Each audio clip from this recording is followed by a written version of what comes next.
Ok, donc après avoir vu cette vidéo sur SparkSmart, sur la génération d'un triangle de Sierpinski sur GeoGebra, je vais essayer de le faire sur Excel. Mais avant cela, nous allons voir d'abord le principe. Donc voilà, j'ai trois sommets ABC et je prends un point quelconque à l'intérieur du triangle.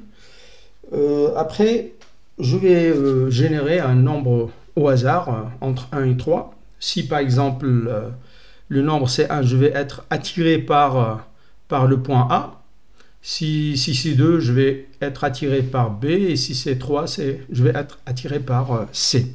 Alors imaginons par exemple, et là j'ai donc trois vecteurs possibles. Alors la force exercée par les 3 points n'est pas suffisante pour que j'arrive jusqu'au point. Mais seulement je vais pouvoir parcourir la moitié de la distance qui me sépare du point qui m'a attiré. Et donc le point je l'ai appelé D, donc je vais dire translation D. Et par exemple si je suis attiré par le point C, le vecteur s'appelle V, donc je vais dire je me déplace de V sur 2. Et donc je trouve un point. Après je génère un nombre au hasard entre 1 et 3 et je regarde lequel des points qui m'attirent. Je me déplace, je parcours la moitié de la distance qui me sépare de ce point. Et je fais ça un certain nombre de fois, bon, beaucoup de fois. Et ce qui est extraordinaire, c'est ce qu'on génère, si à chaque fois on laisse une trace du point qui a été généré, on trouve le fameux triangle de Sierpinski. Et donc, en fait, ce qu'on voit sur cette figure, il y a des points où on ne va jamais atterrir. Et donc, c'est l'objectif et je vais essayer de le faire sur Excel. Donc, sur Excel, voilà mes 3 points.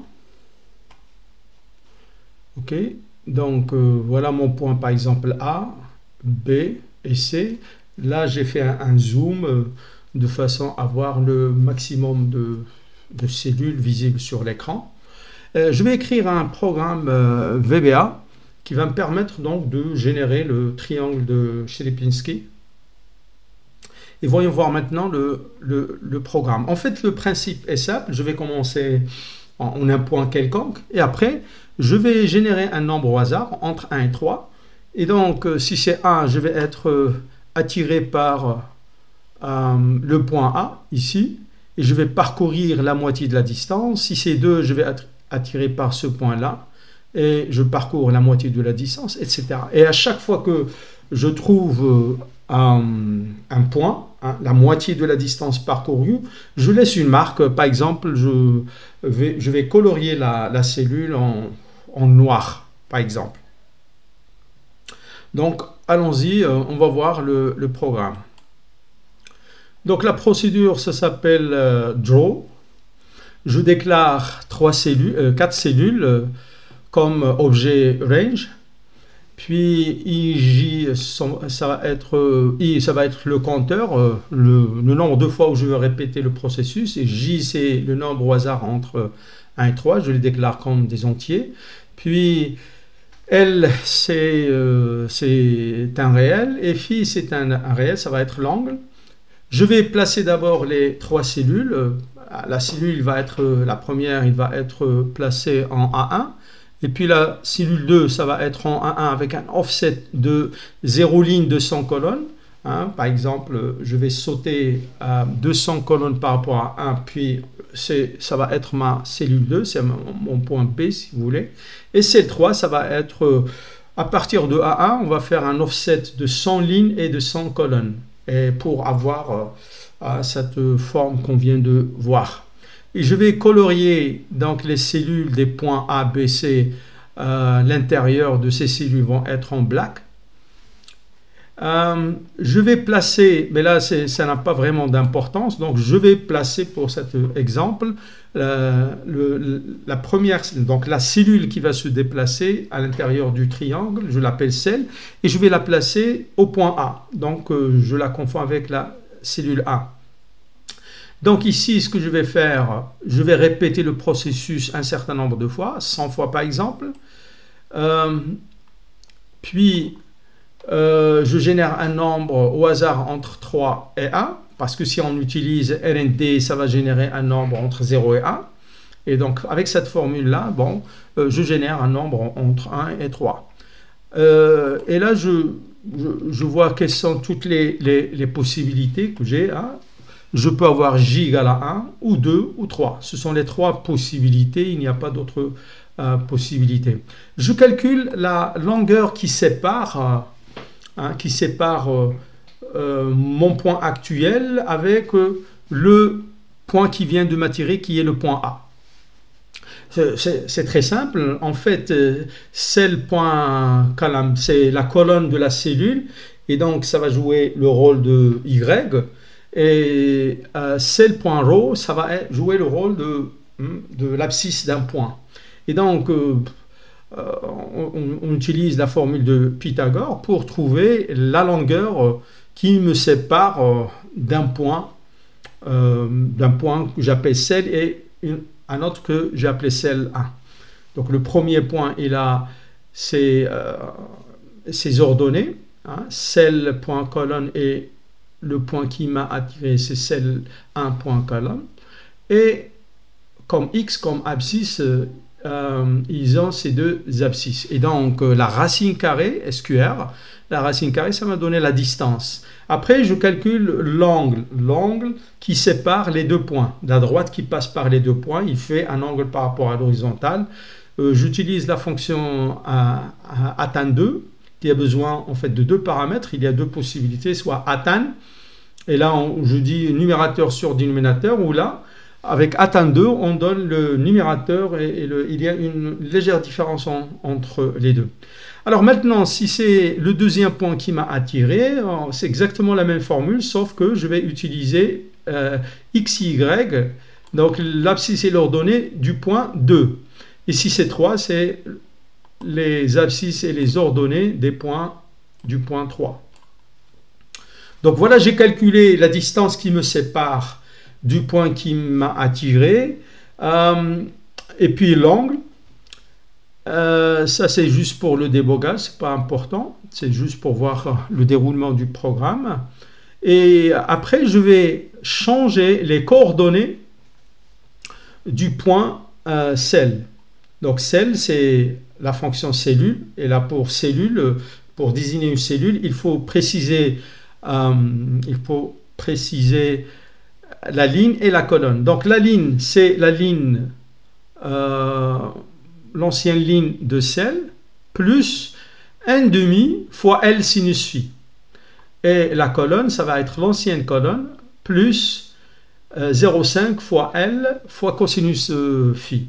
Et comme ça, ce sont en fait des nombres entiers, on va utiliser la fonction fixe qui va permettre d'arrondir. Okay, prendre la partie entière. Et donc, une fois nous avons calculé les nouvelles coordonnées de mon point cell, donc je vais le mettre en black aussi. Et donc, par exemple, ici, dans un premier test, on va le faire 100 fois. Donc, si on exécute, donc voilà ce qu'on obtient sur Excel.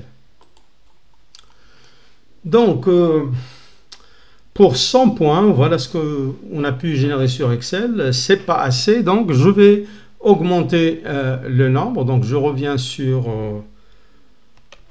je vais revenir sur le fichier, le code en fait. Et là je vais dire for i égale à 1 jusqu'à 10 000.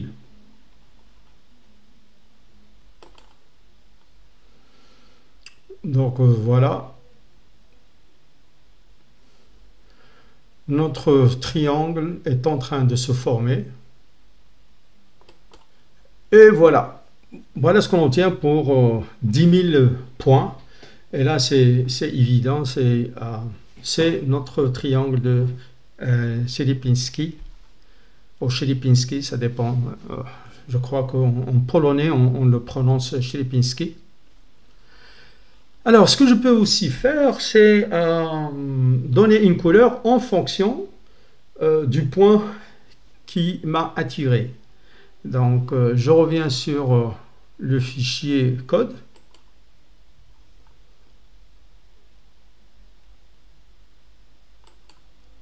Donc, voilà les modifications que j'ai effectuées.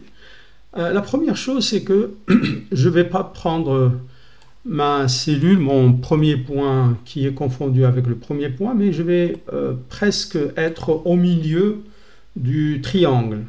Donc je fais un offset de 25 lignes et de 100 colonnes, comme ça je vais être au milieu, et je le peins en black.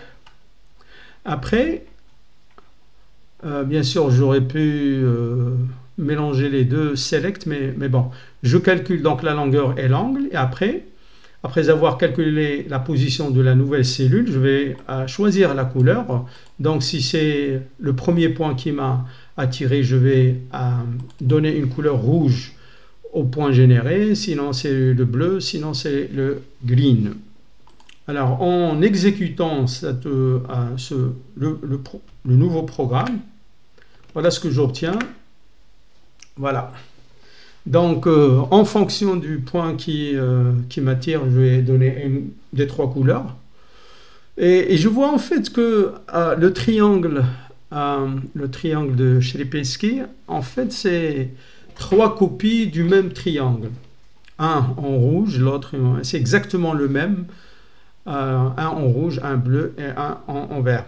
Deuxième remarque, c'est que voilà, j'ai mis mon point de départ, c'est le seul point en noir ici, et malgré ça, je continue à avoir les creux qu'on voit sur le triangle de Sierpinski. On a quelques points, par exemple, si par hasard le premier point qui m'a attiré c'est le point C, je vais en fait générer ce point-là, il est là. Et après, si c'est, je crois que c'est ça, je peux revenir sur le log et voir la succession des points générés, mais là, c'est certainement ce qui s'est passé. Ce point-là m'a attiré, donc j'ai laissé une trace ici, et puis c'est le point B qui m'a attiré, j'ai généré une trace là, et après, peu importe lequel des points, je ne vais plus toucher les points creux du triangle. Voilà.